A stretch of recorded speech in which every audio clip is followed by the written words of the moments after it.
if you're not worried, you ought to be, and you must not be paying attention. Let me actually start with a statistic that ought to be front page. Yesterday, Monday of this last week, the Atlanta Federal Reserve Bank released its latest estimate for what is going to happen to the gross domestic product of the United States this year, 2025. The most recent, earlier estimate, a few weeks ago, was in line with a general notion that it would be somewhere around 2%, maybe a bit more. The number released yesterday is that the GDP in this year of the United States will decline by 2.8%. That's called a major recession. That's the prediction of the Atlanta Federal Reserve Bank. And that information changes in a worsening direction almost anything and everything we can talk about. The impact of the tariffs, the war economies that are being revved up in Europe. What we are seeing is a level of desperate acts that are desperate because even though the chances of their succeeding are small, enormous risks are being taken for the small chance of a good outcome. That's the definition of desperate. So, for example, the Europeans. The Europeans are watching, and it's so important for folks to understand this. Europe was the center of the universe for most of the last 15 centuries, at least for most of us. It was where we talked about the great Roman Empire, where we talked about the feudal 1,000 years, where we talked about the explosive development of modern capitalism, and where we talked about colonialism. And what was that? Europe taking over the rest of this planet one way or another. In all of that, the United States is a footnote. Okay? What we are seeing is that center of so much of world history, Europe, becoming a small side story. That ought to show people how deep the changes are we are living through. Europe has already been completely sidelined in terms of modern economics. The modern global economy, which is more global than it has ever been, is divided between two powerful centers, the United States and its major allies, the so-called G7, and China and its major allies, namely China and the BRICS. They were roughly equal as China rose and Europe, America declined. They hit an equal level around the year 2020. Since that time, because China and the BRICS have grown so much faster than the United States and Europe, they are now no longer equal. G7, Europe and America basically account for about 28% of the world's output. China and the BRICS account for 35% of the world's output. They're already ahead of us. And if there's a recession this year, while growth in China is scheduled to be in the neighborhood of 5%, well, it'll only get worse. We are watching Europe become irrelevant. It's not in this story. It used to be a sidecar of the United States. And that sidecar has just had the button pressed. It's off on its own.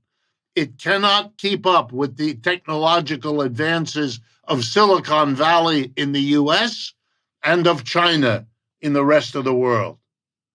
They are the dominant fill-in-the-blank everything in economics. and Europe isn't in everything in economics. With great fanfare, the leaders of Europe are talking about, as you rightly pointed, we're upping our defense spending. Von Leyen says, the German woman who's in charge of the EU, says we're going to spend, and then she pauses for effect, $680 billion. Then she adds in a low tone, over the next 4 years. $680 billion puts you in kindergarten. These are numbers that don't matter. And most of that is supposed to be spent to help Ukraine, which is pouring that down the drain. So they'll build up a defense, spend it in Ukraine, and then they won't even have it. It's a bad joke. The public relations may work for people who don't know, but for anyone paying attention, Europe is plunging into irrelevance globally from having been the dominant leader of everything globally. That's the crucial thing. Yeah, the defense companies in Europe will get some more contracts. They're happy. But the only way the Europeans can shovel resources into defense is if they take them away from everything else at a time when the European economy is already in trouble. The strongest country in Europe is Germany. It is in a recession as I speak with you. They're going to have to take money away from all the social services that Europeans have demanded and forced their governments to give them. Social services that Americans can't even imagine. Let me remind you all, in France, a country I know real well, so I'll use it as an example, but it's true for most of the others, at least in the Western part. Once you go to work, you graduate high school or college, your employer is required to give you 5 weeks of fully paid vacation every year. That's the law. Doesn't depend on a union contract. It's the law. You get medical insurance for illness or injury from the day of your birth to the day of your death, period. Going to college, the tuition in France is 0. On and I could go on. Those things are now going to be taken away in order to fund defense, which will still leave Europe far behind the United States in military capability and far behind the Russians and the Chinese working together now. And so it's too late for Europe, and they don't know what to do, and they're going to now do defense, a silly mistake that will be rude in the years ahead. It is really extraordinary. They are acting as though they are not in the position they're in. Psychologists call this denial. The United States is showing how desperate by comparison it is. It is turning on its allies. So desperate is it to make its situation better that is going to whack Canada and whack Mexico with the tariffs that went into effect this morning. Wow. Jettisoning Europe, all the allies. When the ship is in trouble, it throws what it had on board, even if those things were valuable, overboard in order to make it through the storm. That's what we're seeing. And when you look at the policies, whether it's the tariff or it's the kissing Europe goodbye, you're seeing what in football is called a Hail Mary pass. It's when the quarterback, knowing that defeat is imminent, leans back and heaves the ball down the field, having told his teammates to run in that direction in the hope that the ball will bounce around in the air and eventually come down in the arms of someone on his team rather than the opposing team. Is that possible? Yes. If you ask me, is this collection of desperate acts actually going to save the situation? Is it possible? Yes.